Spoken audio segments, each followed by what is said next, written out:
पाठ पहिला. आपली पृथ्वी, आपली सूर्यमाला. स्वाध्याय. प्रश्न पहिला. काय करावे बरे?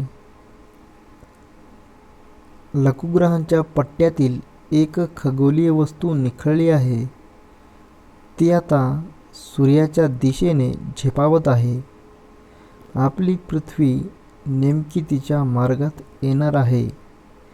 या खगोलीय वस्तूशी पृथ्वीची टक्कर होण्याची शक्यता आहे.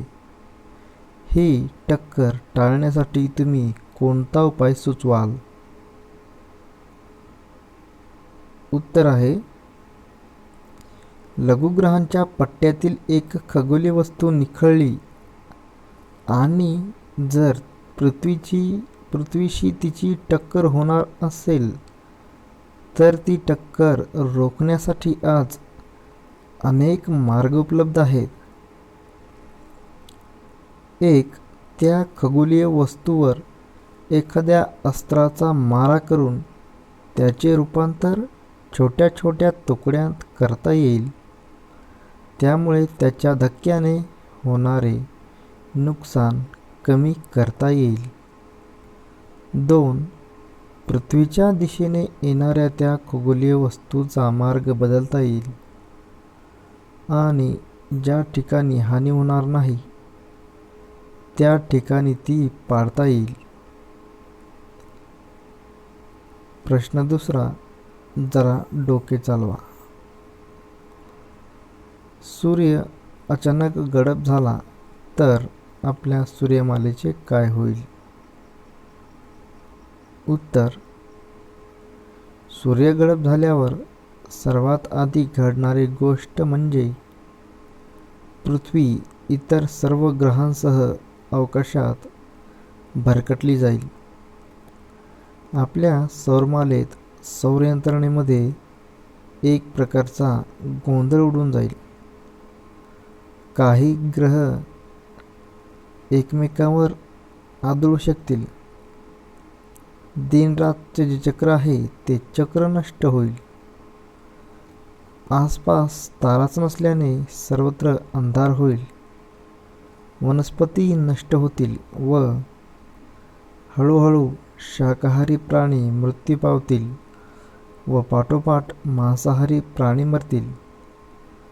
अशा अवस्थेतही काही समुद्री जीव जगू शकतील. मात्र पृथ्वीचा अंत लवकरच होईल यात शंका नाही. 2. असे समजा की मंगळ ग्रहावरील तुमच्या सवंगड्याला तुमचा पत्ता कळवायचा आहे. तुम्ही नेमके कोठे राहता हे त्याला किंवा तिला नीट कळले पाहिजे. तुम्ही तुमचा पत्ता कसा लिहाल? उत्तर. उदाहरणादाखल उत्तर आहे. नाव राहुल देशमुख, पत्ता छत्रपती शिवाजीनगर जालना, राज्य महाराष्ट्र, देश भारत, खंड आशिया, ग्रह पृथ्वी कंसामध्ये ग्रह क्रमांक 3, सूर्यमाला आकाशगंगा. प्रश्न तिसरा. सूर्यमालेतील कोणत्या ग्रहांचा क्रम चुकला आहे ते ओळखून सूर्यापासून ग्रहांचा योग्य क्रम लावा.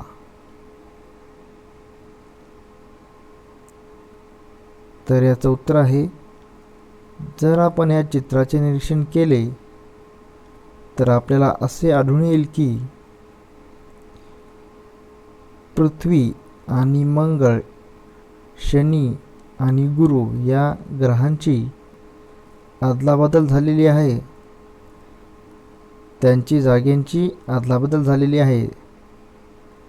तर त्यांचा ग्रहांचा योग्य क्रम कसा असायला पाहिजे? तर बुध, शुक्र, पृथ्वी आणि मंगळ, गुरु, शनी, युरेनस, नेपच्यून या पद्धतीने असायला पाहिजे. परंतु दिलेल्या चित्रामध्ये तो क्रम बुध, मंगळ, पृथ्वी असा दिलेला आहे. शनी, गुरु या पद्धतीने ग्रह या चित्रामध्ये चुकीचं दिलेलं आहे. तर याचं उत्तर आहे या पद्धतीने बुध, शुक्र, पृथ्वी आणि मंगळ. गुरु, शनी, युरेनस आणि नेपच्यून या पद्धतीने क्रम असायला पाहिजे.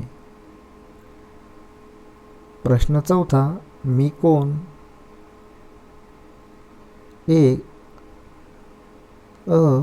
पृथ्वीवरून तुम्ही मला पाहता.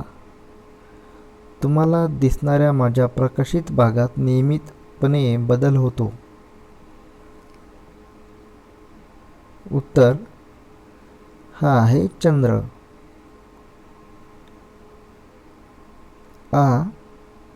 मी स्वयंप्रकाशी आहे. माझ्यापासून निघणाऱ्या प्रकाशामुळेच ग्रहांना प्रकाश मिळतो. मी कोण मग? उत्तर सूर्य. स्वतःभोवती, ग्रहाभोवती आणि ताऱ्याभोवतीही फिरतो. तर मी कोण? उपग्रह.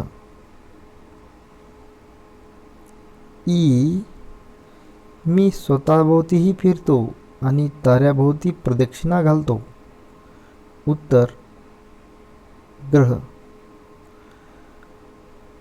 माझ्यासारखी सजीव सृष्टी इतर कोणत्याच ग्रहावर नाही. उत्तर पृथ्वी. मी पृथ्वीपासून सर्वात जवळचा तारा आहे. उत्तर शुक्र.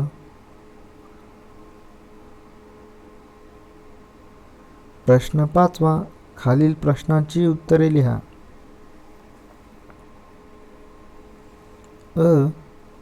अवकाश प्रक्षेपणामध्ये रॉकेट का वापरतात? उत्तर अवकाशयान पृथ्वीच्या गुरुत्वाकर्षण शक्तीच्या बाहेर सोडणे गरजेचे असते. यासाठी अवकाश प्रक्षेपण तंत्राचा उपयोग केला जातो. यामध्ये रॉकेटचा उपयोग करतात. यात रॉकेटमध्ये मोठ्या प्रमाणावर इंधन जाळले जाते आणि त्यामुळे हजारो टन वजनाचे अवकाशयान अंतराळात नेले जाते. रॉकेट हे पृथ्वीच्या गुरुत्वाकर्षण शक्तीच्या विरुद्ध कार्य करते आणि यानाला पृथ्वीच्या गुरुत्वाकर्षण कक्षेच्या बाहेर घेऊन जाते. म्हणून अवकाश प्रक्षेपणामध्ये रॉकेट वापरतात. कृत्रिम उपग्रह कोणकोणती माहिती देतात? उत्तर शेती, पर्यावरणाचे निरीक्षण, हवामान अंदाज, नकाशे तयार करणे, पृथ्वीवरील पाणी व खनिज संपत्तीचा शोध घेणे व संदेशवहन करणे इत्यादी माहिती कृत्रिम उपग्रह देतात.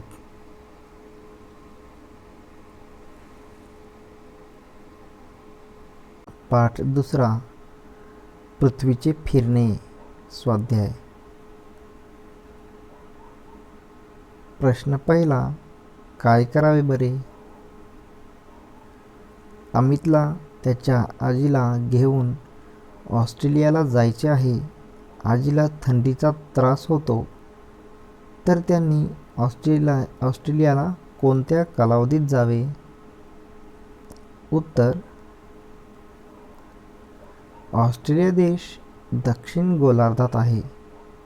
23 सप्टेंबर ते 22 मार्च या कालावधीत तेथे उन्हाळा असतो. त्यामुळे अमितच्या आजीला या कालावधीत ऑस्ट्रेलियाला जाता येईल.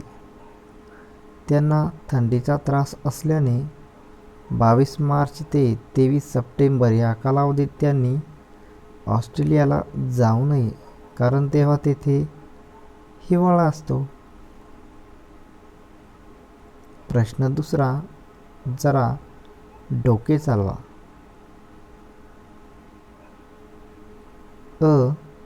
पृथ्वीच्या एका परिभ्रमणात तिची किती परिवलने होतात? उत्तर: पृथ्वीचे एक परिभ्रमण 365 दिवसांत पूर्ण होते. पृथ्वीला एक परिवलन पूर्ण करण्यासाठी 1 दिवस म्हणजे 24 तास लागतात. म्हणजेच पृथ्वीच्या एका परिभ्रमणात तिची 365 परिवलने होतात.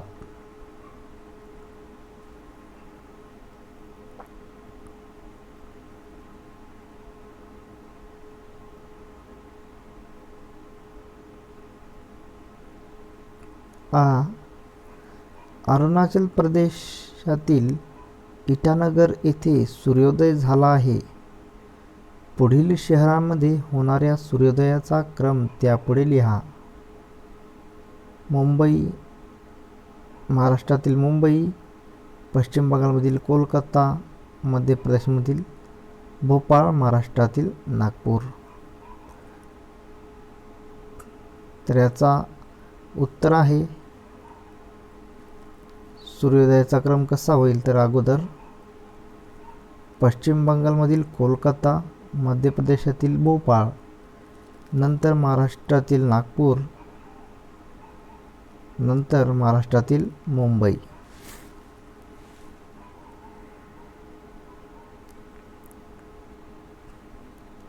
प्रश्न 3.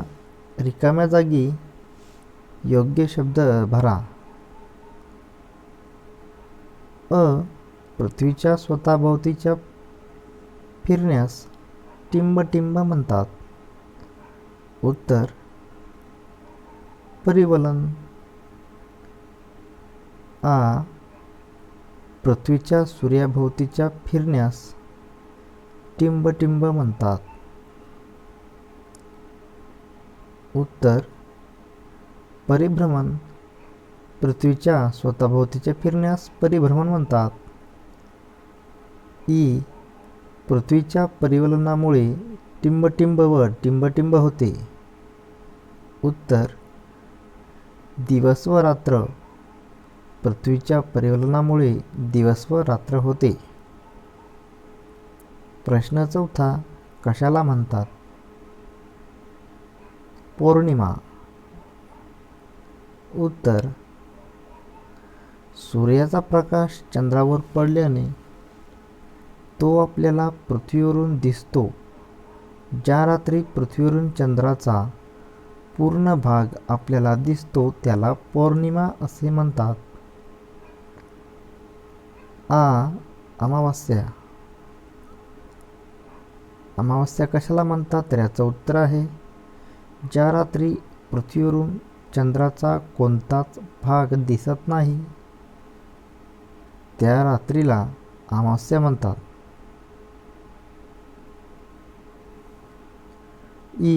चांद्रमास कशाला म्हणतात?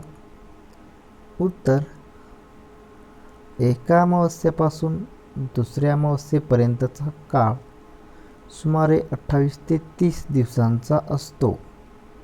या काळालाच चांद्रमास म्हणतात.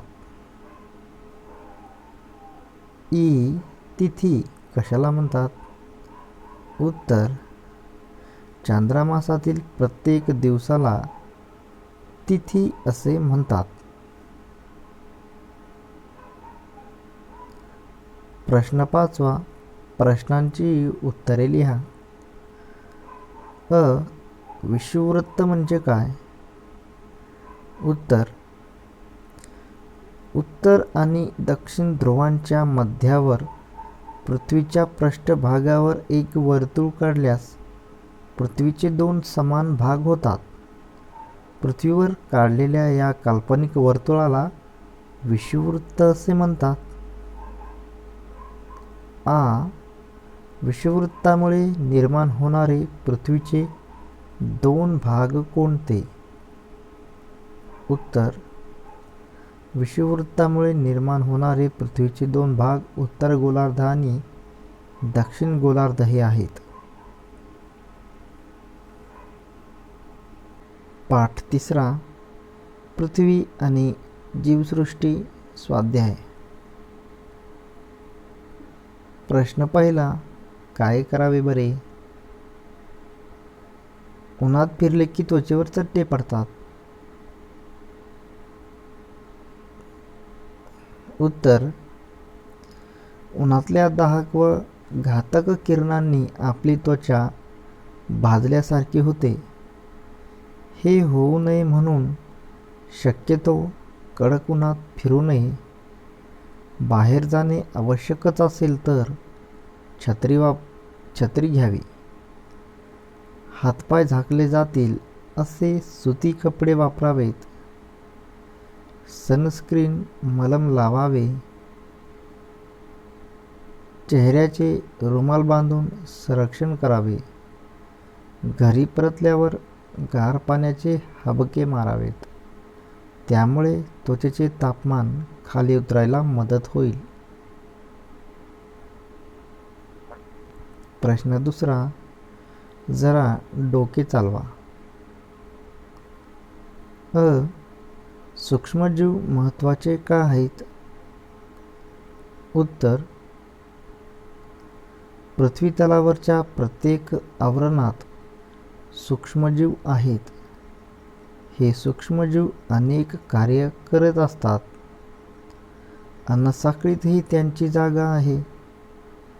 अन्नसाखळीतही त्यांची महत्त्वाची जागा आहे.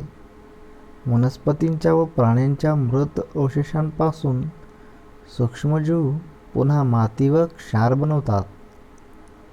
सूक्ष्मजीव नसते तर हा सर्व कचरा पृथ्वीतलावर साचून राहिला असता. म्हणून पृथ्वीतलावर सूक्ष्मजीव महत्त्वाचे आहेत.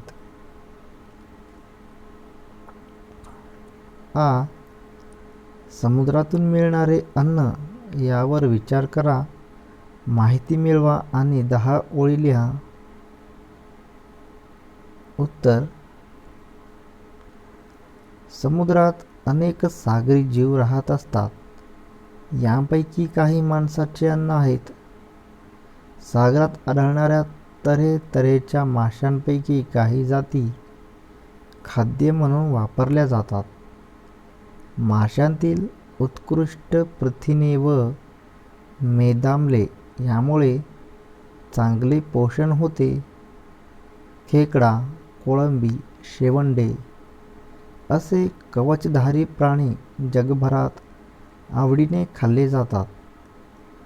भारतीय सागरी जलात कोळंब्या खूप प्रमाणात असल्याने आपल्याला त्यांच्या निर्यातीने परकीय चलन मिळते.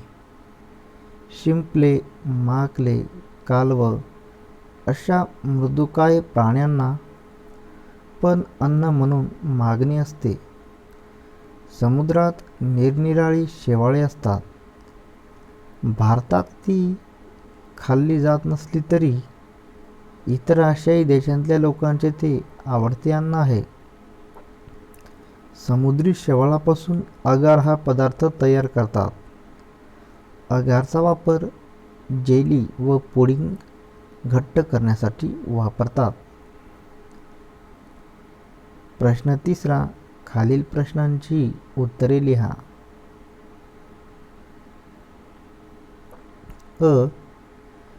ढग कशाचे बनलेले असतात? उत्तर, ढग पाण्याच्या सूक्ष्म कणांपासून बनलेले असतात. सूर्याच्या उष्णतेने जमिनीवरील पाण्याचे बाष्प बनते.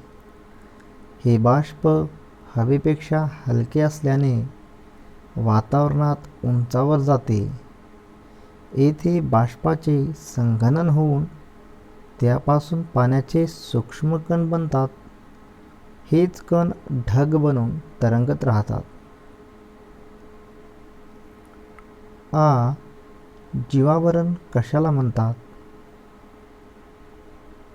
उत्तर, पृथ्वीच्या शिलावरण, जलावरण आणि वातावरण या तिन्ही भागात आढळणाऱ्या सर्व प्रकारच्या सजीवांना एकत्रितपणे जीवावरण असे म्हणतात. वनस्पती, प्राणी आणि सूक्ष्मजीव हे एकत्रितपणे जीवावरण बनवतात.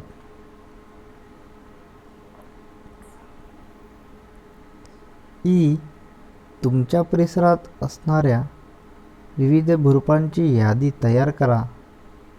त्यातील कोणत्याही 2 भूरूपांचे वर्णन करा.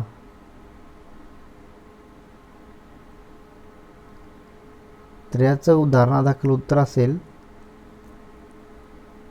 तुम्ही तुमच्या पद्धतीने उत्तर लिहू शकता. तर याचं उदाहरणादाखल उत्तर आहे, माझ्या परिसरात छोटी टेकडी आणि मैदान आहे. दूरवर पर्वताच्या रांगा दिसतात. या पर्वतांच्या मध्ये दऱ्या व खिंडी आहेत. भूरूपांची यादी: टेकडी, पर्वत, मैदान, दरी, खिंड. 1. टेकडी. टेकडी म्हणजे छोट्या उंचीचा डोंगर. टेकडीवरची जमीन उतरती असते. टेकडीवर सहज चढून जाता येते. टेकडीवर झाडे लावून तेथील मातीची धूप थांबवता येते. 2. मैदान. मैदान हा जमिनीचा सपाट भाग आहे. येथे अधेमध्ये उंचवटा नसल्याने सरळ सपाट भाग खेळण्यासाठी वापरता येतो. मैदानाच्या सभोवताली झाडे आहेत. आम्ही मैदानाचा वापर फिरायला जाण्यासाठी व खेळण्यासाठी करतो.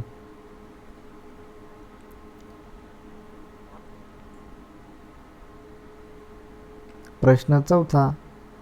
पुढील 2 वाक्यांतील भूरूपदर्शक शब्दांना अधोरेखित करा. आमींचे घर डोंगराच्या पायथ्याशी आहे. आ. रिया पठारी भागात राहते.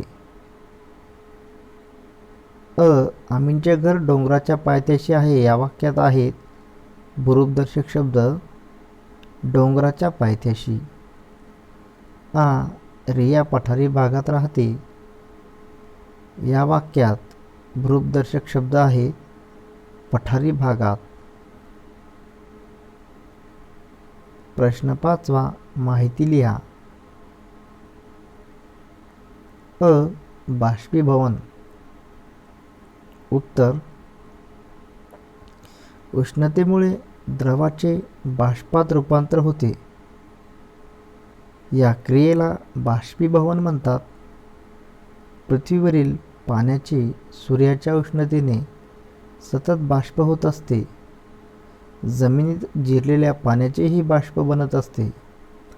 बाष्पीभवनाच्या या क्रियेने बनलेले बाष्प हवेपेक्षा हलके असते. त्यामुळे ते वातावरणाच्या वरच्या थरात जाते. तेथे त्याचे संघनन होऊन पावसाच्या रूपात पाणी पुन्हा जमिनीवर येते. बाष्पीभवनामुळे अशा रीतीने पर्जन्य येणे आणि जलचक्र सतत चालू राहणे या 2 महत्त्वाच्या प्रक्रिया घडतात.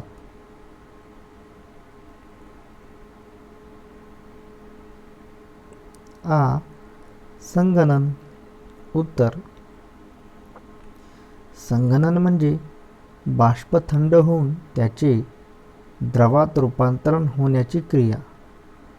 निसर्गात संघननाच्या क्रियेमुळे पाऊस पडतो. उंचावर पोहोचलेल्या बाष्पाचे संघनन होऊन त्यापासून पाण्याचे सूक्ष्म कण तयार होतात. याचपासून ढग बनतात आणि मग पाऊस येतो. ई. जलचक्र. उत्तर: पाण्याचा प्रवास एखाद्या चक्राप्रमाणे अखंड चालू राहतो. यास जलचक्र असे म्हणतात. सूर्याच्या उष्णतेने जमिनीवरच्या पाण्याचे सतत बाष्प होत असते. हे बाष्प हवेपेक्षा हलके असते. त्यामुळे ते वातावरणाच्या वरच्या उंच थरात जाते. उंचीवरच्या कमी तापमानामुळे बाष्प थंड होऊन त्याचे संघनन होते. या बाष्पापासून पाण्याचे सूक्ष्म कण बनतात. हे लहान कण ढगांच्या रूपात आकाशात तरंगत राहतात. सूक्ष्म कणांचे मोठे व जड थेंब बनून पावसाच्या रूपात पुन्हा जमिनीवर येतात. पावसाचे पाणी निरनिराळ्या जलाशयात येऊन मिसळते. हिमाच्छादित प्रदेशातला बर्फ सूर्याच्या उष्णतेने वितळतो व त्याचेही पाणी बनते. जमिनीवरचे सर्व पाणी कालांतराने समुद्रात जाऊन मिळते. अशा रीतीने पाणी चक्राकार प्रवास करीत असते. प्रश्न 6. कोणतीही 2 उदाहरणे लिहा. हवामानाशी संबंध असलेल्या घडामोडी. उत्तर: ढग तयार होणे, धुके पडणे, पाऊस येणे, चक्रीवादळ येणे, जोराचा वारा. आ. पाणी उपलब्ध असणारी ठिकाणे. उत्तर: ओढा, ओहोळ, सरोवर, तळे, धबधबा, हिमनग, नदी, समुद्र इत्यादी.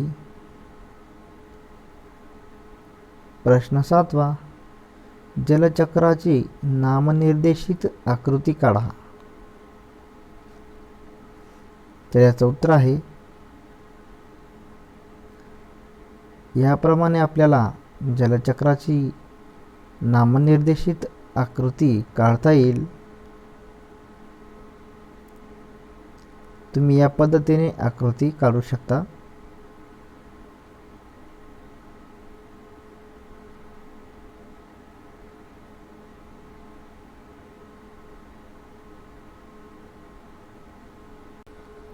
पाठ 4 पर्यावरणाचे संतुलन स्वाध्याय.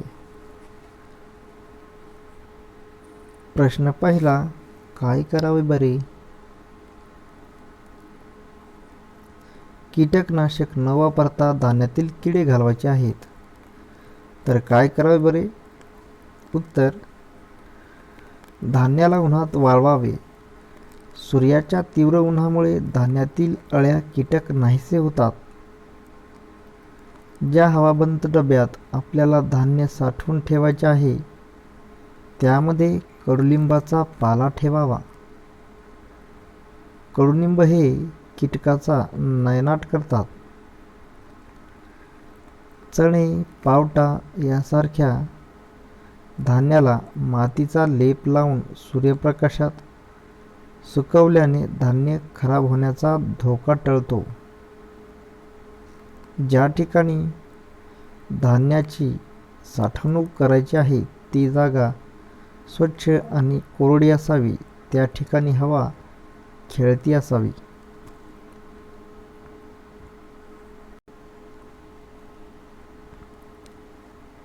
प्रश्न 2. जरा डोके चालवा. अन्न साखळी तयार करा. बेडूक, घार, अळी, साप, गवत. तर याचं उत्तर असेल गवत, अळी, बेडूक, साप, घार.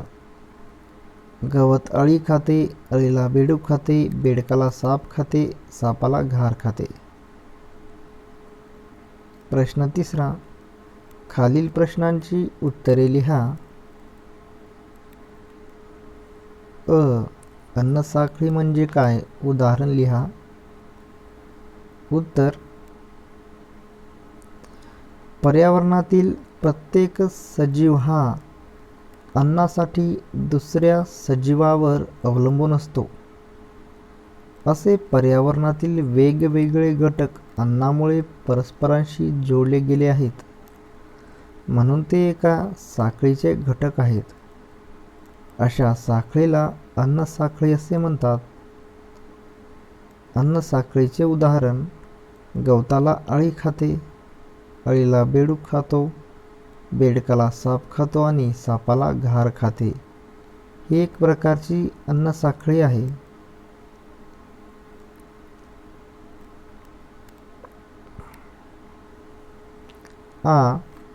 पर्यावरणाचे संतुलन कसे राखले जाते? उत्तर: पर्यावरणात अनेक अन्न साखळ्या असतात. पर्यावरणातील अन्नसाखळ्यामुळे प्रत्येक सजीवाची अन्नाची गरज भागते आणि तो जगत राहतो. पर्यावरणात अशी इतरही अनेक चक्रे असतात. सजीव व सजीव निर्जीव यामध्ये परस्पर देवाणघेवाण होतच राहते. यामुळेच पर्यावरणातील अन्नसाखळ्या अबाधित राहतात.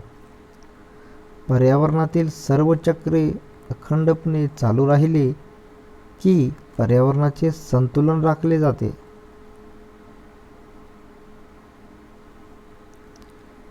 प्रश्न 4.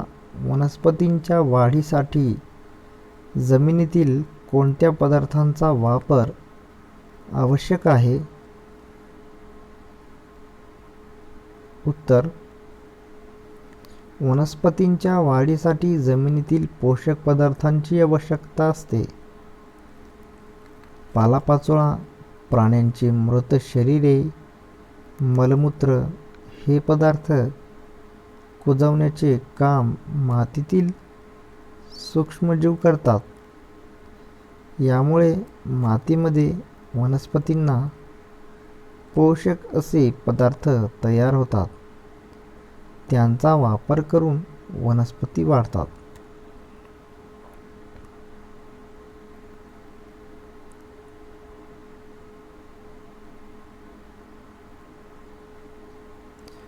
प्रश्न 5. चूक की बरोबर ते लिहा. अ. पर्यावरणात सूक्ष्मजीवांचा समावेश होतो. उत्तर: बरोबर. आ. जैवविविधता जपणे आवश्यक आहे. उत्तर: बरोबर. जैवविविधता जपणे आवश्यक आहे. ई. नाकतोडा पक्ष्याला खातो. उत्तर: चूक.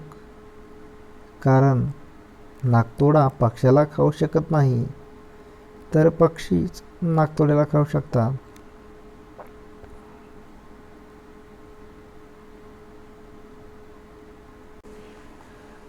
पाठ 5.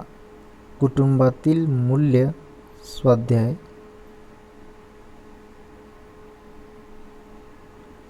प्रश्न 1. रिकाम्या जागी योग्य शब्द लिहा.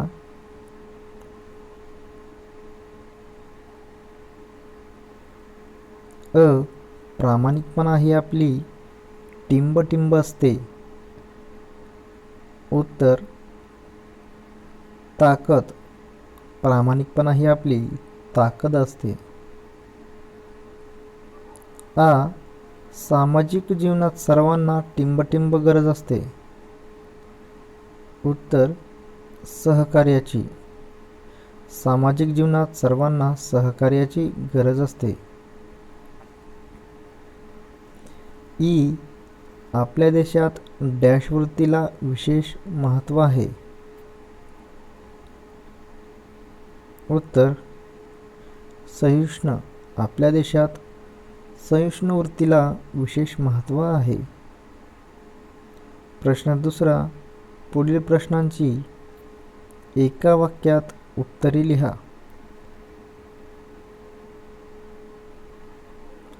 अ. परिसरातील बदलांविषयीचे निर्णय कोणी घ्यायचे असतात? उत्तर: परिसरातील बदलांविषयीचे निर्णय सर्वांनी मिळून घ्यायचे असतात. आ. सहिष्णुता म्हणजे काय? उत्तर: आपल्यापेक्षा वेगळ्या मताचा आदर करणे म्हणजे सहिष्णुता होय. ई. स्त्री पुरुष समानता म्हणजे काय? उत्तर: मुलगा आणि मुलगी असा भेदभाव न करता त्या दोघांनाही समान मानणे म्हणजे स्त्री पुरुष समानता होय.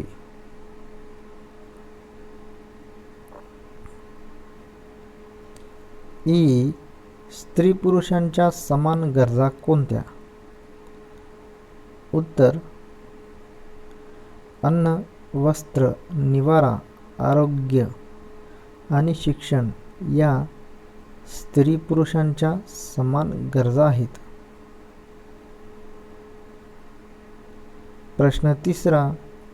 पुढील प्रश्नांची थोडक्यात उत्तरे लिहा. अ. कुटुंबातील निर्णय प्रक्रियेत आपण कसे सहभागी होतो? उत्तर: कुटुंबात आपण सर्वजण एकत्र राहतो. प्रत्येकाच्या आवडीनिवडी वेगवेगळे असतात. विचार आणि मतेही भिन्न असू शकतात. आपणही इतरांपेक्षा वेगळे असतो. असे असले तरी अनेक बाबतीत आपले विचार आणि मते इतरांशी जुळू शकतात. आपल्याला एकमेकांविषयी प्रेम व आपुलकी असते. आपण परस्परांची काळजी घेतो, विचारपूस करतो. घरातील कोणतीही गोष्ट ठरवत असताना एकमेकांना विचारतो. परस्परांशी बोलून सर्वांना पटतील असे निर्णय घेतो. अशा पद्धतीने आपण सर्वजण कुटुंबातील निर्णय घेण्यात सहभागी असतो.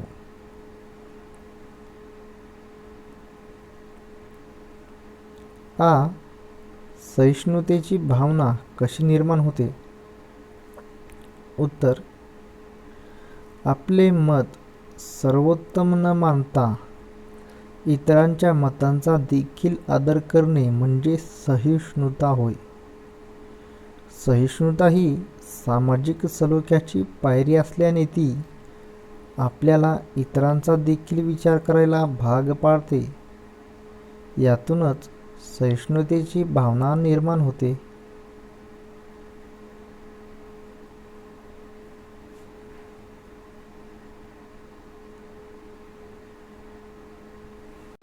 पाठ 6. नियम सर्वांसाठी. स्वाध्याय. प्रश्न 1. रिकाम्या जागी योग्य शब्द लिहा. अ. आपले सामाजिक जीवन टिंबटिंब आधारे चालते. उत्तर: आपले सामाजिक जीवन नियमांच्या आधारे चालते. आ. स्वतंत्र भारताच्या संविधानाने टिंबटिंब प्रथा नष्ट केली. उत्तर: स्वतंत्र भारताच्या संविधानाने अस्पृश्यतेची प्रथा नष्ट केली. ई. चुकीच्या रूढी परंपरांमुळे समाजातील काही लोकांच्या वाट्याला टिंबटिंब येते. उत्तर: चुकीच्या रूढी परंपरांमुळे समाजातील काही लोकांच्या वाट्याला उपेक्षा येते. प्रश्न 2. पुढील प्रश्नांची एका वाक्यात उत्तरे लिहा. 1. नियम का तयार करावे लागतात? उत्तर आहे: समाजातील प्रत्येकाची जबाबदारी व कर्तव्ये कोणती आहेत हे कळावे आणि कोणावरही अन्याय होऊ नये यासाठी नियम तयार करावे लागतात. 2. आपल्या सामाजिक जीवनात कोणती मूल्ये प्राचीन काळापासून आहेत? उत्तर: आपल्या सामाजिक जीवनात अहिंसा आणि शांतता ही मूल्ये प्राचीन काळापासून आहेत. 3. आपल्या सामाजिक जीवनातील मोठ्या अडचणी कोणत्या? उत्तर: गरिबी आणि शिक्षणाचा अभाव या आपल्या सामाजिक जीवनातील मोठ्या अडचणी आहेत. प्रश्न तिसरा. पुढील प्रश्नांची थोडक्यात उत्तरे लिहा. अ. कोणत्या अनिष्ट प्रथा कायद्याने बंद केल्या? उत्तर. 1. जातीभेद व अस्पृश्यता कायद्याने बंद केली. 2. सती, बालविवाह यांसारख्या चालीरीतींवर कायद्याने बंदी घातली. 3. जादूटोणा, हुंडा पद्धती यांसारख्या अनिष्ट प्रथा कायद्याने बंद केल्या. 4. बालविवाह, बालकामगार अशा अनिष्ट प्रथांवरही बंदी घातली. आ. पर्यावरणाच्या रक्षणासाठी नियम का करावे लागतात? उत्तर. आपण सर्वच बाबतीत निसर्गावर अवलंबून असतो. आपल्या अनेक प्रकारच्या गरजांची पूर्तता ही निसर्गामुळेच होते. आपल्यानंतर येणाऱ्या पिढ्यांनाही नैसर्गिक साधनसंपत्तीचा उपभोग घेता यावा यासाठी साधनसंपत्तीचे रक्षण करण्यासाठी नियम करण्याची आवश्यकता असते.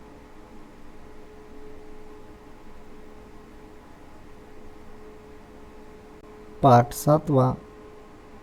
आपणच सोडवू आपले प्रश्न. स्वाध्याय. प्रश्न पहिला.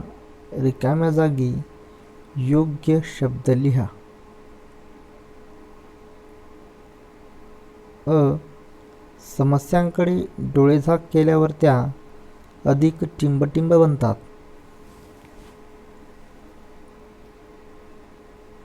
उत्तर. समस्यांकडे डोळेझाक केल्यावर त्या अधिक तीव्र बनतात. आ. परिसरातील टिंबटिंब ओळखणे ही सुद्धा एक महत्त्वाची गोष्ट आहे. उत्तर.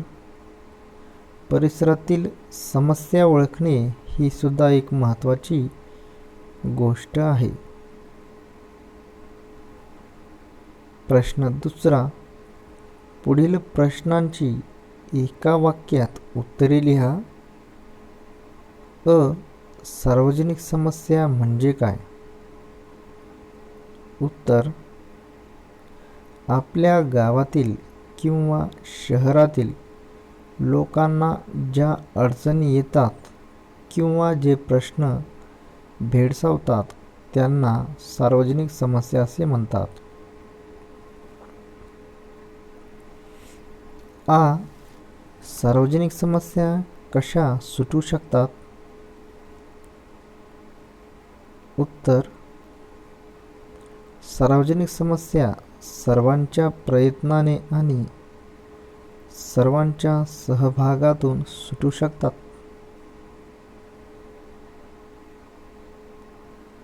ई. स्वच्छतेचे महत्त्व कोणत्या संतांनी पटवून दिले? उत्तर. स्वच्छतेचे महत्त्व राष्ट्रसंत तुकडोजी महाराज आणि संत गाडगेबाबा यांनी पटवून दिले. प्रश्न तिसरा. पुढील प्रश्नांची थोडक्यात उत्तरे लिहा. अ. श्रमदानातून ग्रामसफाई ही संकल्पना स्पष्ट करा. उत्तर. कोणतीही व्यक्ती एकट्याने सारे गाव साफ करू शकत नाही. त्यासाठी गावातील लोकांनी एकत्र येऊन परस्परांच्या विचाराने आणि सहकार्याने गावाच्या स्वच्छतेबाबत पावले उचलणे गरजेचे आहे. गावातील प्रत्येकाने गावच्या स्वच्छतेला हातभार लावला तर कमी वेळात गाव स्वच्छ होण्यास मदत होईल. यामध्ये गावातील सांडपाण्याचे नियोजन, उकिरड्यावरील कचऱ्याची योग्य ती व्यवस्था करणे इत्यादी बाबी केल्या जातात.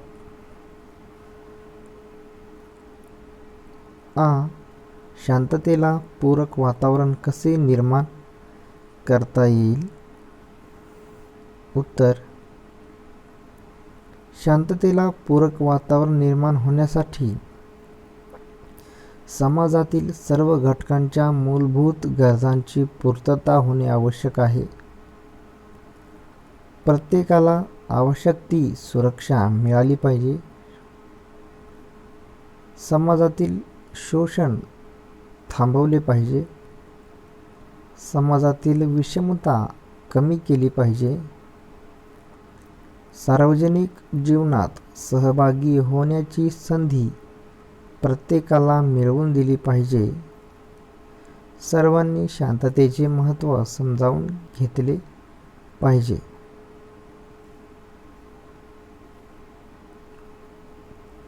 प्रश्न 4. पुढील प्रसंगी तुम्ही काय कराल? वर्गप्रमुखाला वर्गात शांतता निर्माण करायची आहे. उत्तर: वर्गातील सर्व मुलांना त्यांचा अपूर्ण अभ्यास पूर्ण करण्यास सांगता येईल. सर्व मुलांना त्यांच्या आवडत्या कृतीमध्ये गुंतवून ठेवता येईल. वर्गातील प्रत्येक विद्यार्थ्याच्या मताचा आदर केला जाईल याची खबरदारी घ्यावी.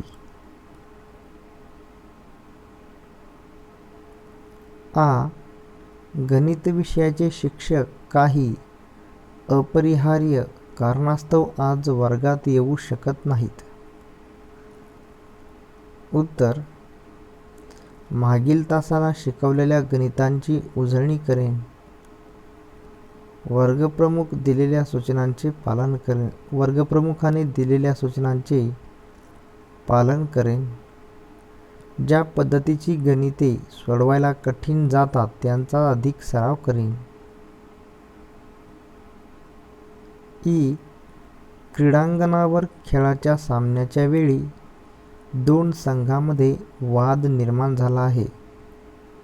उत्तर: झालेल्या वादाचे योग्य ते विश्लेषण करून चूक कोणाची आहे ते निष्पक्षपातीपणे सांगेन. दोन्ही संघांची समजूत काढून त्यांच्यात पुन्हा सलोख्याचे संबंध घडवून आणण्याचा प्रयत्न करेन.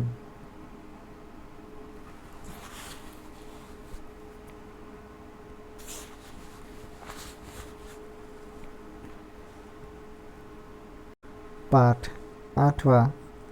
सार्वजनिक सुविधा आणि माझी शाळा. स्वाध्याय. प्रश्न 1. रिकाम्या जागी योग्य शब्द लिहा. सुविधांचा वापर आपण टिंबटिंब केला पाहिजे.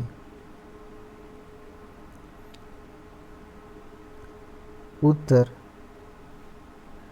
सुविधांचा वापर आपण जबाबदारीने केला पाहिजे. आपली शाळा म्हणजे आपले घराबाहेरचे टिंबटिंब असते. उत्तर: आपली शाळा म्हणजे आपले घराबाहेरचे जग असते.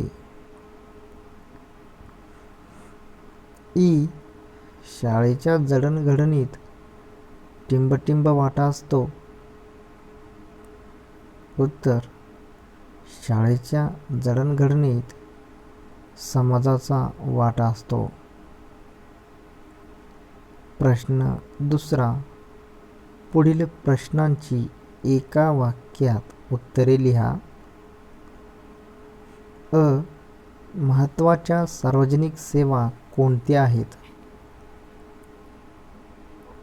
उत्तर: पाणीपुरवठा, वीज पुरवठा, आरोग्यसेवा, शिक्षण आणि वाहतूक या काही महत्त्वाच्या सार्वजनिक सेवा आहेत.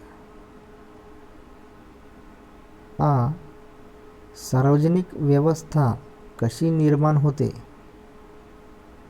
उत्तर: सार्वजनिक सेवा या सेवा देणाऱ्या संस्था आणि सेवा उपभोगणारे आपण सर्व लोक मिळून सार्वजनिक व्यवस्था निर्माण होते.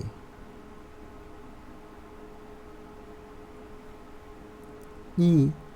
प्रत्येक मुलामुलींचा कोणता हक्क आहे? उत्तर: प्रत्येक मुलामुलींना शिक्षणाचा हक्क आहे. प्रश्न तिसरा. पुढील प्रश्नांची 2 ते 3 वाक्यांत उत्तरे लिहा. अ. आपण कोणकोणत्या सार्वजनिक सुविधांचा उपयोग करतो?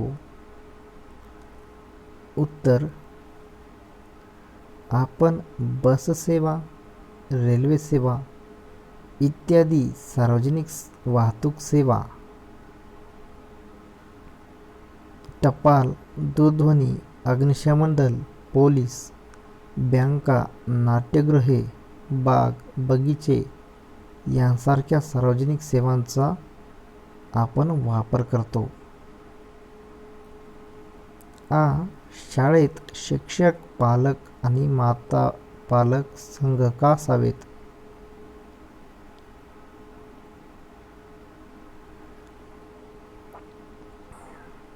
उत्तर: शाळेतील शिक्षक, पालक आणि माता पालक संघामुळे शिक्षक आणि पालक यांच्यात संवाद होतो. शाळेच्या विविध उपक्रमांत पालकांचा सहभाग वाढतो. एकमेकांच्या मतांची देवाणघेवाण होते.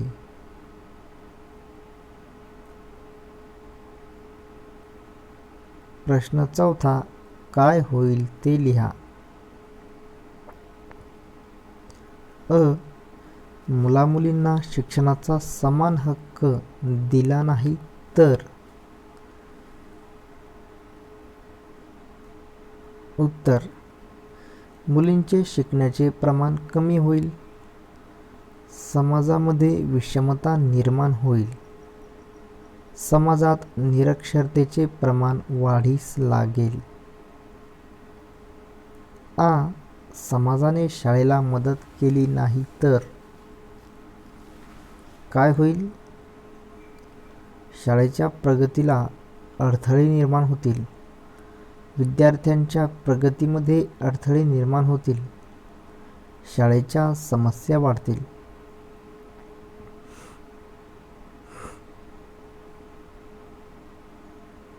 ई. सार्वजनिक सेवांचा जबाबदारीने वापर केला तर? उत्तर: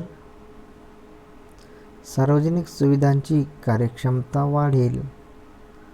सार्वजनिक सुविधांवरील खर्चामध्ये बचत होईल. नवनवीन सुविधांची निर्मिती करण्यासाठी हातभार लागेल.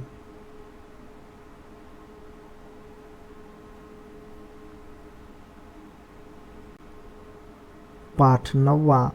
नकाशा आपला सोबती. स्वाध्याय. प्रश्न पहिला. तुमच्या परिसरात असणाऱ्या विविध भुरुपांची यादी करा. भुरुपे दाखवण्याची पद्धत वापरून त्यातील एखादे भुरूप वहीत काढा.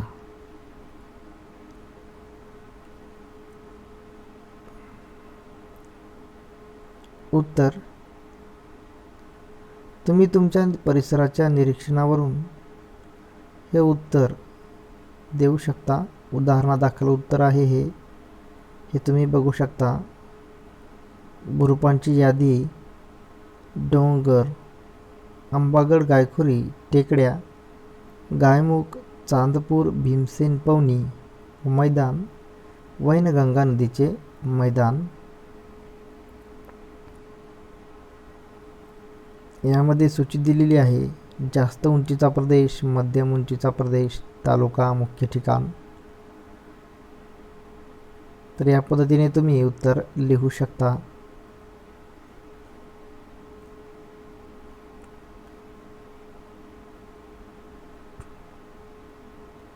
प्रश्न दुसरा. खालील 2 वाक्यांतील भूरूपदर्शक शब्दांना अधोरेखित करा व त्यासाठी चिन्हे व खुणा तयार करा.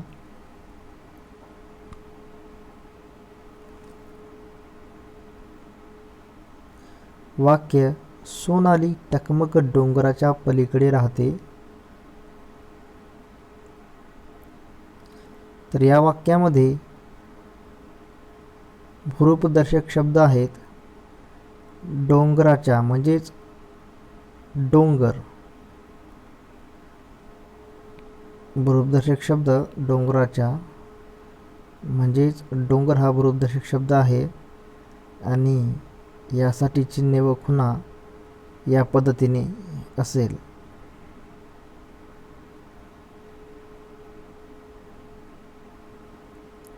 ब. निमेष घारापुरी बेटावर सहलीला गेला आहे. यामध्ये भूरूपदर्शक शब्द आहे बेटावर म्हणजेच बेट. बेटासाठी चिन्हे व खुणा असे असेल.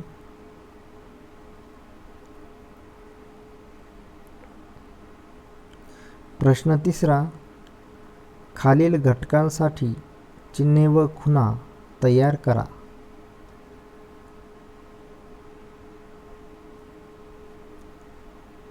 घटक आहेत घर, रुग्णालय, कारखाना, बाग, खेळाचे मैदान, रस्ता, डोंगर, नदी.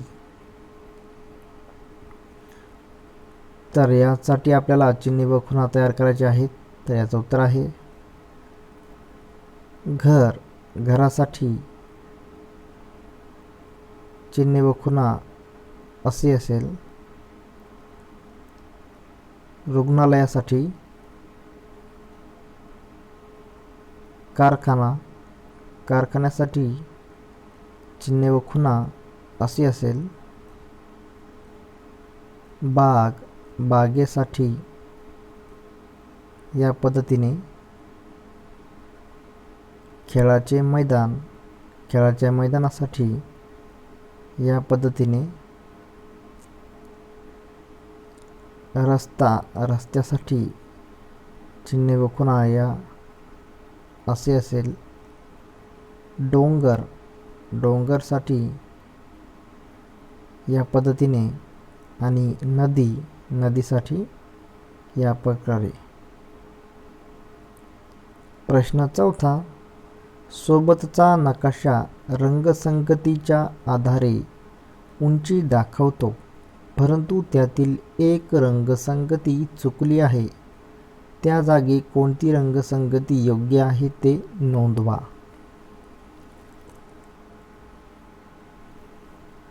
तर नकाशाचे निरीक्षण केले असता असे दिसून येते की निळी रंगसंगती चुकली आहे.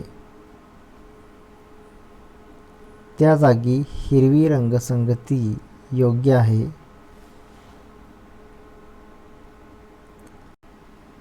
पाठ 10वा. ओळख भारताची.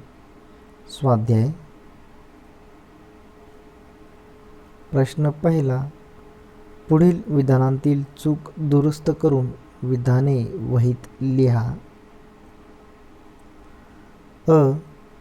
हिमाचल प्रदेशात कॉफीचे मळे आहेत. उत्तर. केरळ, कर्नाटक राज्यात कॉफीचे मळे आहेत.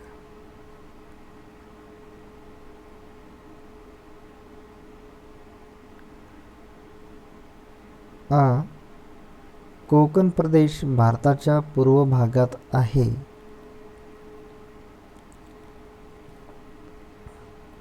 उत्तर. कोकण प्रदेश भारताच्या पश्चिम भागात आहे.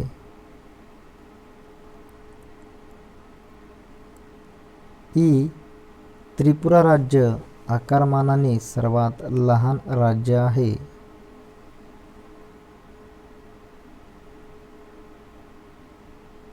उत्तर आहे गोवा राज्य आकारमानाने सर्वात लहान राज्य आहे.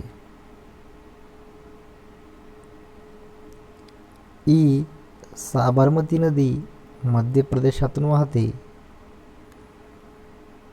तर हे चूक असून साबरमती नदी ही गुजरातमधून वाहते. उ. सह्याद्री पर्वत आंध्र प्रदेशात आहे. उत्तर आहे सह्याद्री पर्वत हे महाराष्ट्रात आहे. प्रश्न दुसरा. पृष्ठ क्रमांक 44 व पृष्ठ क्रमांक 47 वरील नकाशे अभ्यासा व कोणत्या नद्या कोणत्या राज्यातून वाहतात ते वहीत नोंदवा.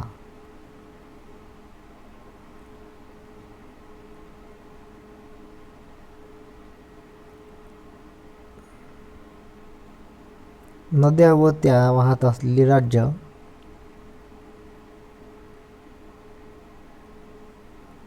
गंगा नदी ही वाहते उत्तराखंड, उत्तर प्रदेश, बिहार, झारखंड, पश्चिम बंगाल या राज्यातून. नर्मदा नदी ही वाहते मध्य प्रदेश, महाराष्ट्र, गुजरात या राज्यांतून. बियास नदी ही वाहते पंजाब व हिमाचल प्रदेश राज्यातून. कावेरी नदी ही वाहते कर्नाटक आणि तामिळनाडू राज्यातून. कृष्णा नदी ही वाहते महाराष्ट्र आणि कर्नाटक या राज्यातून. ब्रह्मपुत्रा नदी ही वाहते आसाम आणि अरुणाचल प्रदेश या राज्यांतून. गोदावरी नदी ही वाहते महाराष्ट्र आणि तेलंगणा, आंध्र प्रदेश आणि छत्तीसगड या राज्यांतून. साबरमती नदी ही वाहते राजस्थान आणि गुजरात राज्यातून.